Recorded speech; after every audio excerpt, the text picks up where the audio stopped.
And what I tell family members, when your loved ones are helpless and hopeless, they're severely depressed, they're psychotic, they're homeless, those words can really, really, what I refer to as, give them the permission or signal to just tap out, whether it be tap out on life, tap out on trying, everything like that. Welcome, Sober on Purpose family. I am so excited to introduce Dr. Brian Licuanan. He is a board certified psychologist practicing in Southern California. He's also an author and a speaker, and we're here to talk to him about his new book, How to Get Your Resisting Loved One into Treatment, a step by step guide for mental health and addiction crisis. So, Brian, I hear this all the time when I work. So I work specifically with women. When I work with women, they come in and they say, I'll ask them what they want. And what they want is, how do I get my son, Mm, my daughter, my husband, my mom, my dad, whoever in their life into treatment? And you have written this book specifically for these wonderful, loving people who care for somebody who is mhm. struggling. Can you give us an overview of what brought you to this? That opening inquiry of people coming to see you, and how do I get my loved one, and that just essentially just captures the essence of why I wrote this book to begin with. And whether it be a wife, a husband, a friend, a cousin, an uncle, a grandparent, the whole gamut is there. And so to where this came from is in my clinical practice. I see clients on an outpatient basis, but a lot also, um, I was working at a residential facility for clients, um, male and female adults struggling with either a mental health condition and most likely a co-occurring substance abuse addiction issue, as well as through a support organization. I've been facilitating a family solutions group for almost 15 years on all three of those. And the presenting issues were very, very what I call thematic or patternistic, as they were coming with the struggles of, we don't know what to do. We feel helpless and hopeless. We feel like we've tried everything, and we're really worried that our loved one or loved ones, that if something doesn't change soon, something pretty bad can happen where they can harm themselves, harm someone else, or put themselves in a situation where potentially a situation may be irreparable to some degree. And so after time, these questions were so frequent and consistent. And then I also found that my interventions and solutions and recommendations were also very, very in line of being very consistent.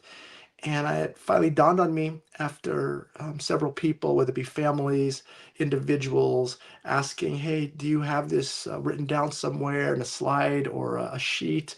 And then it really dawned on me when one family member asked me, why don't you put this in some type of a book or strategy guide? And it really, really highlighted to me of the need out there. And having been working in the field for almost 20 years, I really thought that there was something out there already Mhm. existing. And I was like, no, there's no way there's nothing out there. Um, Strategy guides. And what I found is that there's little bits and pieces, like use tough love here, and then there's maybe an article or a book written there, or how to communicate effectively. And so what I was realizing is that there was a comprehensive need for a guide out there that not only addresses substance addiction but also mental health, because sometimes self-help guides will be mainly specific towards a substance abuse issue, or some type of other addiction issue, or there's a guide that talks specifically for mental health conditions. And what I really realize is a lot of times those are co-occurring. And so that's exactly where I came from, is to get these families unstuck, instill hope to them, most importantly, that there's still things they can do, and they just need this change of strategy. When One of the things that you talk about is you're not super fond of the tough love concept. And families come in with me, I'm sure with you, and they're hurting. They Mm-hmm. don't want to be told, we can't do anything for you, we can't do this. How did you Yeah. begin to sort that out with families? Yeah. Well, it's not that I'm against or anything like that. That there's a negative aspect of the concept of tough love because it is well-meaning, and that's a lot of what I do in my book. There's some concepts or phrases out there that are sometimes misinterpreted and taken the wrong way, and tough love is one of those. Because what people hear sometimes is tough love, and I talk about it. They can interpret it as tough luck, meaning that we're going to wipe our hands free from you until you get some type of help or recognition or or embrace help. That we're done with you. We wipe our hands clean of you. We want nothing to do with you. And what I tell family members, when your loved ones are helpless and hopeless. They're severely depressed. They're psychotic. They're homeless. Those words can really, really, what I refer to as give them the permission or signal to just tap out, whether it be tap out on life, tap out on trying, everything like that. And so, what I like to frame it coming from tough love, coming from the roots of that, is what I call assertive love. And assertive love is a more balance between having rules but yet maintaining relationship. So relationship is this intimate bond that you can have with someone. You can have an intimate bond with a spouse, a family member, a child, a parent, a teacher, a therapist, a pet even. And so there's a level of intimacy in relationship. But rules are also these standards or norms or boundaries that are in place. And I do truly believe in my own personal life and in when I work with people on a client level that the most effective and healthy relationships are when there's a near balance between having rules and relationship. For example, if you have a spouse, you have an intimate relationship and your close bond, but I'm sure there's things of how we act and can't act, or things we can say and not say, that really, really lends itself to a boundary setting as well. And so that's where that comes from. So tough love isn't, I'm not saying it is a bad thing. It's just sometimes we have to rephrase it for some family members who might take it the wrong way. And so, for example, what it would sound like to a family member is, hey, we're here for you. We're going to love you. We're always going to care for you. It's just that we can't support this unhealthy lifestyle any longer, whether it be not them lacking sobriety, not being the care of a doctor, not seeking support. And what that does, that puts the responsibility or gives them an option and choice. So that's where that Ab comes from. absolutely. When that family comes to you and they can you give us some examples of when that family comes to you and you talk about it in number 4 of freeing themselves from guilt, Mm, giving them some tools. What do you your book is full of I wanna really hit this when people read your book, there are stories, there are actual stories and mhm. applicable things for people to do. So give us some thoughts around that. Well, if I may back up a little bit, and one thing that I talk about up front in the book is defining disease. Okay, and so there's another concept out there, right? We think we just assume when we say the word disease, we're talking about some type of mental health condition, right? Or some depression, anxiety, post-traumatic stress disorder, um, and a substance abuse issue, or it's a medical issue, diabetes, heart disease, Crohn's disease, an autoimmune deficiency disease. And so those are definitely diseases, but I like to look at disease as any entity that has been typically chronic, meaning long lasting, and causes impairment in one or more areas of our life. And for example, I use the concept of selfishness, right? That's not Mm. a medical or psychiatric condition, right? You're not going to find that as an actual disease diagnosis, but that can cause impairment in your life in more ways than one. And I always talk about things like materialism, right? That's not an actual diagnosable disease, but if that's where you're focused on, it causes problems in life, that's your version of disease. And I also talk about the seven deadly sins, if you think about those, right? Right.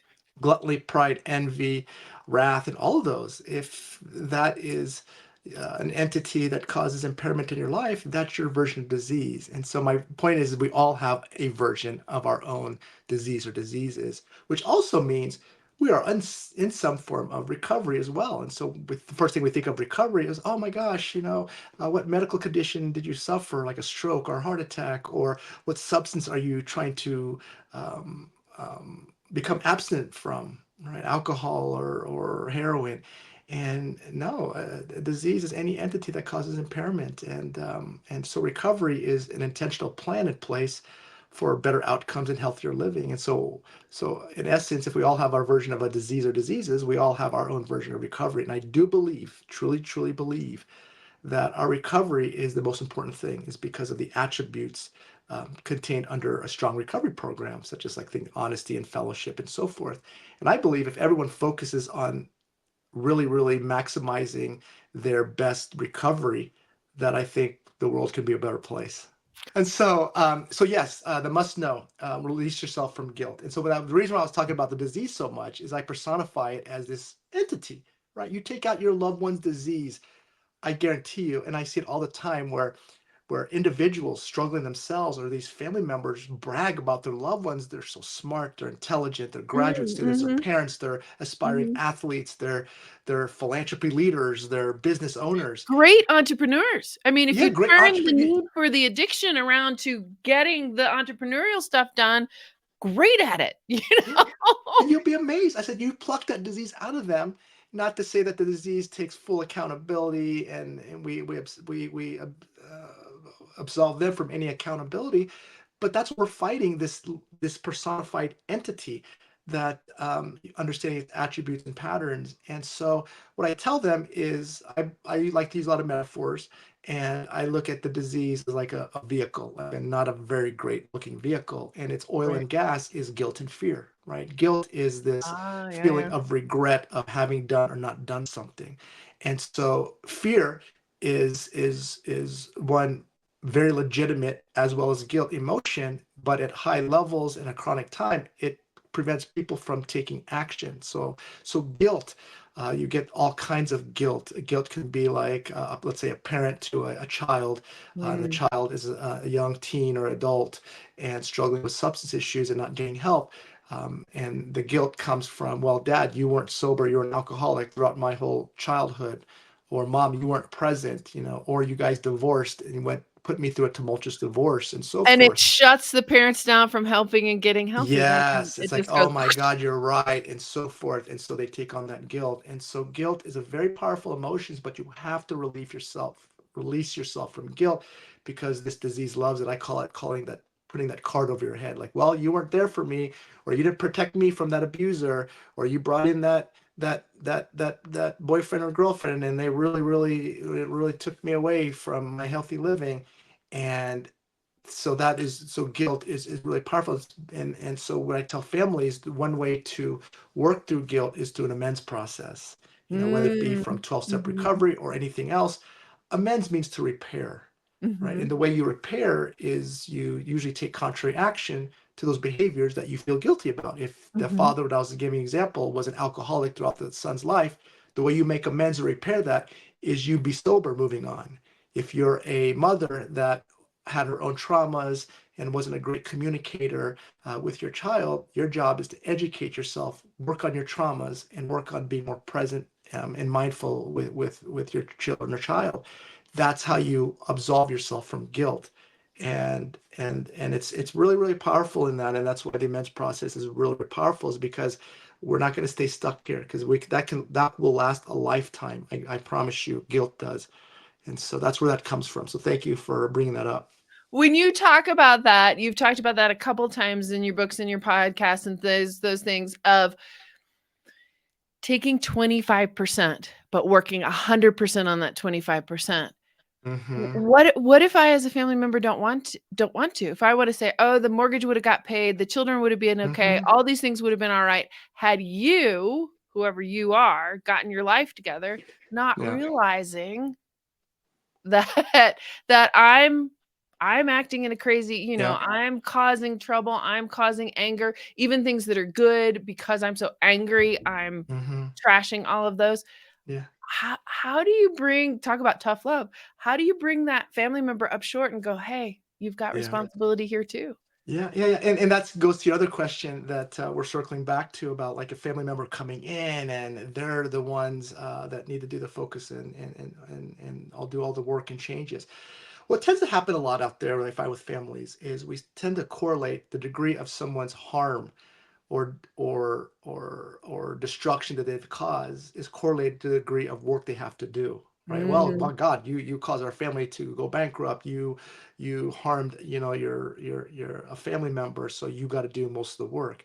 And so that's already set up for some type of failure or less probability of a true systemic change, systemic meaning the family system. Well, one thing I talk about is there's a coalition. There's a coalition. There's a primary support team, secondary support team, but coalition, especially in the upfront change process, that could be the first 30 to 90 days, the first 6 months of someone getting intensive help.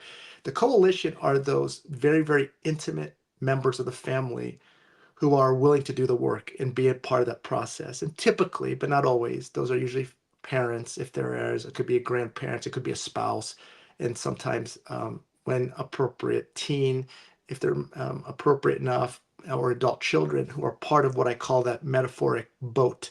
Mm. And there's a saying, the three C's, right, with the disease that families have to accept is you didn't cause it, you can't cure it, you can't control it, but on some form or fashion, you've perpetuated in some And you way. can contribute. You You contribute That's what I negatively or mean. you contribute positively. Apparently, there were 4 C's in the very beginning. Yes. And Contribute.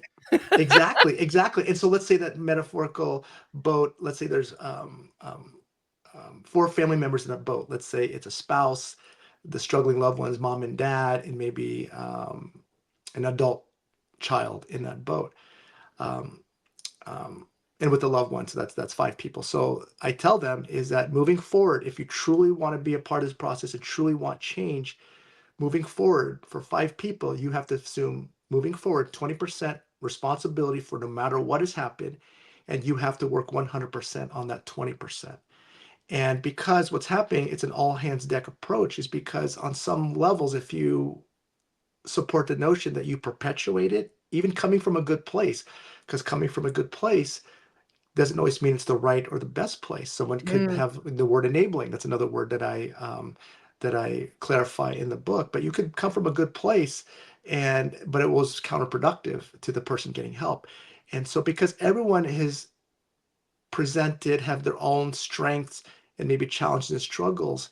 And so they have to work on that individual work. Someone may need individual therapy to work on past traumas. Someone may need to work on individual communication skills. Someone may need to work on getting more education, mental health. So everyone contributes something different. And the reason why I love that metaphor is because if you've ever wrote a book before, right, the way to maximize speed and distance is if everyone's working 100% on their shared responsibility. Yes, I Does love that that. Everybody needs Yeah. to pick up an oar, right? Yeah, Everybody needs exactly. to pick up an oar. Yeah, And does that mean that everyone's equally talented, everyone has no. equal athleticism or stamina? No. But as long as they're working 100% on that part, and the same thing with the family unit. Not everyone brings different skills and struggles and belief systems and ways of upbringing and habits. And so their job is to refine themselves and be the best, healthiest self they can to contribute on that boat. And so to answer your question, for some of those family members, you know what? No, I got a mortgage to pay. I've done this. I'm not ready to be on this. I'm not doing this. That's fine. So they're not going to be part of that primary boat, but they may be So part of they the have to get fleet. out. Oh, that's great. So they have to get out of the boat, and then you have to look for other people to fill the boat, which a parent may need to get out, right? Exactly. A parent may And need maybe to that say, "I tap out. I can't do it." and there may be a parent that maybe is working on their own sobriety. Maybe it's too emotional for them, and it's not a judgment on them. It's just saying, hey, this relationship's not gonna be a good fit at this moment in time. And so that's why there's a whole vetting process that I have in there with the 12 steps. 12 steps, nothing have to do with, of course, alcoholic The spouse or 12 anything like that. steps. Yeah, I know. I always have to say that because when they first hear 12 steps, I said it has nothing to do with that. It just, when I was doing the steps, it just so happened to come out as 12 steps. So there's no intention behind that. Right. And I don't want to make it 13, or Right. 11 is just odd, and I couldn't make it to 10. And so 12 steps is what it does. And one of them is really truly vetting who is going to be in that boat. And those people could be part of the secondary support system or part of that fleet. That they're just not a good fit at this moment in time, and you get that a lot. You get the grandparent who is not willing to set a boundary and limit. You know what? Right. You may get a best friend who just is bails them out when the person reaches out to them. And so, like I said, it's not a judgment on the person. It just says, "Well, you're not a great fit for this current process, and For we'll this integrate crew, you at for some your point." or, Yes. you're gonna have to put it down.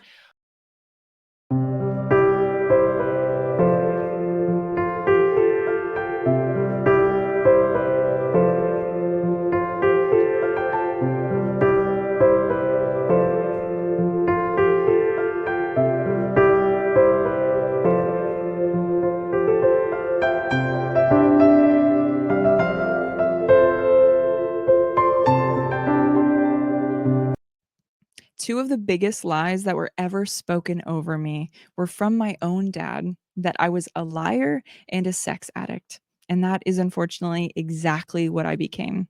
But join me on October 23rd for the Blessed Family Recovery Summit to learn more about my journey away from that identity and into my God given identity.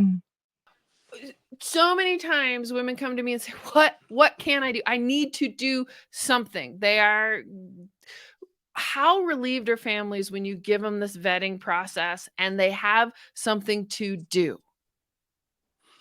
I think they're, if anything, they're very relieved is that there's something actually concrete. And that's, again, what I was alluding to earlier is that me believing that there was something out there, and they really appreciate there is a step-by-step process. There is something concrete that works. And the way that I validated how this worked is, number one, I used this a lot with the families that I worked with in the support group, and also with residential treatment. And I also had, quite a few, almost 18 people, subject matter experts that included psychiatrists, psychologists, therapists, social workers, leaders of certain organizations, and even some family members and clients. They read the book, and I had them provide feedback and rate certain criteria on it to really substantiate the information and validate it. But yeah, no, they're very relieved that there's a step-by-step process, and their skills and knowledges, that to them are comprehensive, to help them. And as well, it's not, although the book was originally designed for these families in crisis that we need to do something, I actually have um, a, a chapter there towards the end for people may have gone through this process themselves and looking for long-term recovery. And I talk about the most robust or consistent attributes or traits of a strong recovery program, right? Things like Yeah. honesty, fellowship, spirituality. And spirituality, a lot of times when I see spirituality, I say, oh my gosh, I don't have a higher power. And spirituality can mean a higher power or God, but spirituality can also mean of the spirit of having a higher purpose and value. And those Mm. people who I find in life who struggle with chronic depression or feel lost, they don't have a value and purpose. They don't wake up with a purpose. And being a parent is a purpose. Being an Mhm. employee is a purpose. Being a spouse is a purpose, or being an athlete is a purpose. And so that is a very powerful component of under the umbrella of spirituality. And of course, if you have a higher power of some sort, Mother Nature, human nature, research does find that people who have some sort of higher power or greater process tend to fare better than people who don't. Yes, something greater than yourself, as the Hmm. big book would say. One, you give that an acronym. Can you talk about how you put the H2O together Yeah. and looked at that for people? Yeah, yeah, and again, looking at all these countless clients and family dynamics, and differentiating what program, recovery program, is stronger than others. And the only thing, really the only thing that I look at is not long term or life sobriety. I just look at progression. Are people progressing where they're intended to? That differentiates a strong recovery program versus a weaker recovery program. And so, one of the three most consistent factors that emerged, um, and fall under the acronym of H2O. And so H2O is, of course, water, and it's Mhm. essential for life. And I believe these are essential for someone's recovery program. And so the first H stands for honesty. You have to be honest and transparent with yourself or others. You can't harbor secrets, because I believe secrets turn into resentments, and resentments almost always point back at oneself, no matter what or who did what to you. And then the second one is humility. Humility is the concept of course, in the dictionary, it's the root word of having been humiliated, right? If you are an undefeated boxer and you get beat by a no-name person, you are humbled, right? Because you've Mhm. been humiliated. But I also talk about um, humility is also respecting the capabilities of what you're up against. For that boxer, no matter who's standing across that ring, I respect your capabilities. And I think it's critically important is because sometimes people underestimate the power of their disease. Well, you know what? I've been drinking whiskey for all my life. I think I can handle my occasional beer. Or you know what? Heroin was my issue. I think I can smoke my THC regularly and not go back to that. And I always say there's a saying when you personify the disease is always in the corner doing push-ups. They say that in Alcoholics Anonymous, meaning it's never going to disappear completely. It's always Right. going to be there, but is it 90% of your being or is it only 10 to 15% in the corner doing push-ups? And your job is to recognize its pattern and to manage it and to be mindful of its presence. And so, and then the last one, O, means open to direction, is being open to feedback, recommendations with the humility that what I've been doing hasn't been working, or the family member is saying what we've been doing hasn't been working. So H2O refers to the individual struggling, but also the family unit. And so those three, I nearly guarantee it that if you're high, on every single one of those, you will be successful probably for the rest of your life. And where I find people struggle that come into treatment or continue to struggle is they're deficient in one or more of those. They're not being transparent or honest fully. They're not respecting what they're up against. They're not open to direction. They hear what you're saying, but I'm going to do it my way. And so those are the three most, and I even go to the point of calling it the disease vaccine. It is those three really, really inoculate the power of the disease. How do you so many women say if they would just stop lying, if they would just tell me the truth, then we could work this out. Or if they would stop, we're again in the theys, it's not part of us. What I work with women about is they often set that person up to lie because they Mhm. don't want to hear the real answer. They're not Yeah. ready to hear the real answer. How do you work with both the family member who is the perceived struggler, right? And the Mhm. person who's struggling with getting the answer to come into that honesty Yeah. Yeah. place? Well, yes, exactly that. For that person who you're describing as not wanting to hear the truth, that's that person's version of the disease, right? Yeah. Not what, and so that's how that person's disease manifests, and that's where their individual work or whatever it may be, or the reasons to why that person needs to work through that. And so, but one of the things, there's a saying we can't convince anyone to do anything. What we do in the whole premise of my book, at least one of the premises of my book, is it's not telling someone what they can and cannot do. That we learned in the human condition that when you take away someone's element of choice, and I bring this up a lot in the pandemic, no matter what your belief system is, let's just assume that there was some entity out there that changed our lives and Mm. appear and altered our lives in many ways. But look, when we told people that when they had the social distance, you know, when they can or can't wear a mask, and when they should get a shot, not get a shot. My gosh, when we told people we took away their perceived element of choice, we resisted. And so I never argue with someone in treatment. Like they'll say, "Hey, Dr. Brian, I think I can manage my alcohol use because I'm in a better place now. I was making a lot of mistakes. Or you know what, Dr. Brian, I don't think I need to take my lithium for my bipolar because I have all these mindfulness skills now."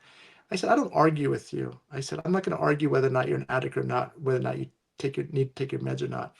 What I'm going to help you do is provide options for you, and options in a preview of what another life could look like. I said that lifestyle, that disease is waiting for you right outside these doors.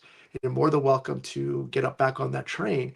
I'm just going to give you an option and a preview of what other lifestyle can look like for you. And I can't promise you you're going to have a family that's going to support that lifestyle. And that's where the family is critically important, is because if someone can just go to, for example, treatment and just leave, and the family, spouse, or whoever just takes them in, where's the motivation to stay healthy, right? And that's right. So my book, in it, essentially was not an intervention on the individual struggling; it's an intervention on the family, because that Yes. family is where it's critical, and that's where I find there was a lot of missing gaps is because let's sit this loved one in the middle of the room and tell them what they need to do to change, and it's no, we got this inward look is what we need to do because that will contribute astronomically to the probability of healthy change. Absolutely. So some of the things that I picked out that I know my audience will be interested in is number 14, know to recognize leverage. Number 17, know that some of the worst places they end up Hmm. can be the best places. Number 18, know to prioritize. Number 20, families get caught in verbal exchanges. Hmm. And number 22, I have to I have to change unit. Yeah. And I'm like, "This is astounding," 'cause, Thank you. it used to be the family gets a week at the treatment center no matter how long, and that's just enough time to unload, Yeah. how angry, how resentful I am. Can you speak to families get caught in a verbal exchange? What are Hmm. some stories that you have around that and how you've been able to help families look at that differently? Yeah, and in that chapter as well, and I talk about healthy communication, right? And there's another comprehensive part is a lot of times when someone is not well, whether they're psychotic, they're in the influence of drugs, we're trying to convince them of something, right? That you can't, right? Mhm. Until, and we do that with young kids as growing up. If a young kid is throwing a tantrum, right, you validate their tantrum and you feel very frustrated. It's just that I know you can communicate better, and this is not the way I like to communicate and resolve issues. So when you're ready to talk and we can talk calmly, and then let's do that, and but validating their emotions. And so same model, right? It's applicable. And so I talk about certain trigger words that completely detract us from resolution, right? And Mhm. I talk about words like transitional words in the English language. And for those of you who don't recall what those are, there are words like however or but. And whenever you put that in a sentence, when you're trying to give feedback to someone, you lose that person immediately. For example, let's say your boss comes in and wants to talk to you like, hey, you know what? You're a great employee. We love having you here. However, boom, you know that feeling if we've ever been in that before. You just forgot all that and because you know something's coming up. However, your work has been sliding and we're not happy with your performance. But look if you just take out that word, that transitional word. Hey, you know what? We appreciate you. You've been here long. You're a contributing team member. One thing I'd like to work on is some of those areas of your work performance. You see how there's a difference alone? Huge, huge. Huge. My Because it's law like, One of my law professors used to say, "But is the great eraser." Whatever you have yeah, said in front of "but" gets exactly. completely erased when you go on to the next Ex- sentence, and I well, love how you transition that. So well, when you work with families, if people wanted to work with you, they're like, "Hey, we're ready. We're willing to come to South Cal to do that." What does that look like? what to come seek my help? Is that what you're saying? Yes, to come Oh seek yeah. your help. Yeah, well, you could definitely contact me through my website. It's drbrianlicuanan.com. I'm assuming you might leave that in the description below. Absolutely. But in there, it describes a little bit my services. It talks about a little excerpt of my book, but also gives a lot of my different media appearances because a lot of people sometimes enjoy that. I try to do a whole range of topics for media experiences. There's one there with trauma, dealing with trauma and guilt, childhood trauma. There's one dealing with sobriety. There's one dealing with the sign of the times. I actually did one on Spectrum News talking about election anxiety, how to deal with election anxiety, and how to talk to your kids about the election process, which is very, very real, and stresses are heightened, as you may know. And so, if you're looking for a range of different knowledges, one is called Erasing Shame, a podcast of shame is one of the hugest barriers to why Mm, family members, individuals don't seek help. And this great individual has a podcast called Erasing Shame. And love so it. if you're looking for that, but you can also reach me there. And also on Instagram at Dr. Licuanan. You can also message me there as well. So, So, Brian, we have just scratched the surface on the depth of your book and the like you said in the beginning, this is a strategy book. This is how can I actually do something different than what I've been doing? mhm. If you were to leave my audience with one thing they could apply today, what would be that one thing? Good. Thank you. And I get that question quite a bit, and I love responding to it. And the true overarching essence of my book is to communicate to family members is to have hope, and to have hope that there's still things you can do, no matter how sick or ill or struggling, or how long your loved one's been struggling. You can still do things to hopefully get them back and get them to a point where they start to accept help. And so, like I said, a lot of the families there, they're tapped out. They don't feel like they've have anything the more they can do. They feel like that they are very hopeless, and they've tried everything. And a lot of times when we say we've tried everything, we haven't. We just got to change the lens to which we're looking at, and our approach and strategies. And so really have hope there. I've dealt with the most dire of cases, people who attempted suicide 48 hours before coming to us, who were homeless or psychotic or committed a felony, and they're able to make a change in their life. We just have to put them in that window of opportunity to make those changes. And the family system is a critical component in making sure that that takes place. So here is what I'm saying to everyone. This is, I don't always recommend the books, but this is a book you want to get a hold of, and how to get your resisting loved one into treatment is not just about that treatment piece. It's about how you can begin to act with them differently. So maybe your loved one's been through treatment, you're exhausted, you're tired. This will still give you a lot of information, a lot of thought processes on Mhm. how to behave in the home and how to behave for yourself. It is on Amazon. You can grab it over there. He has it in a Kindle version, and I'm looking forward to the audio because that's how I read everything. Yeah. But when you get ready to do that, you let us know. But thank you so much, Dr. Brian, for being here. Really appreciate you putting this down, and your clients were right. Not just a guide, you needed to write the book, and I'm excited because there's going to be a second one. There's just that feeling right there that you've got a lot more to say as you grow and as you treat more people. But we will Thank you have so much. all the links below. We will have all the information below on how to find him. And if you are really in that hard place, this one doesn't say just suck it up. It gives you exactly what you need to be doing. So thank you, Dr. Brian. Thank you so much. You, beloved listener, are creative, resourceful, and whole. Do you want to add more purpose to your sober journey? Do you want to make room for the new and make your dreams a reality? Apply today for a dream session. Go to tanyajoya.com. That's TANYAGIOIA.com and apply today. Let's get you dreaming about your new purpose.